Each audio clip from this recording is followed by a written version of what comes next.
ये है आरजे कार्तिक की 1 मिनट स्टोरी। ये कहानी 4 दोस्तों की जो 12th की परीक्षा के बाद में एक छोटी सी होटल में पार्टी करते हैं और ये डिसाइड करते हैं कि 40 साल बाद फिर यहीं मिलेंगे और 1 जनवरी को मिलेंगे और जो सबसे आखिरी में आएगा बिल उसी को देना है। जो वेटर था खड़ा खड़ा सारी बातें सुन रहा था, उसने कहा अगर मैं भी रहा यहीं पर 40 साल बाद तो आपकी पार्टी देखूंगा।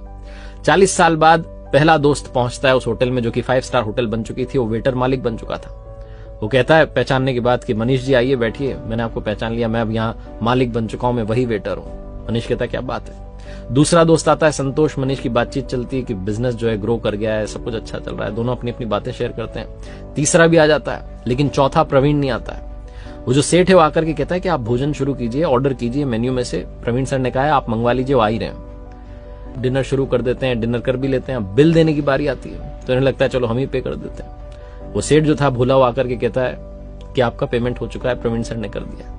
भारी मन से उठ करके जाने लगे कि चौथे दोस्त से मिलना नहीं हुआ।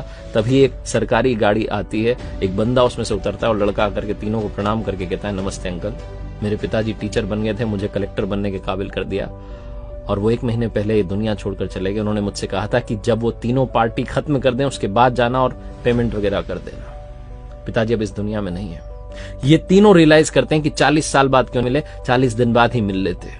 अपनों से मिलते रहिए इससे पहले कि कोई आपका अपना आपको छोड़ के चला जाए, क्योंकि आदमी पानी का बुलबुला है।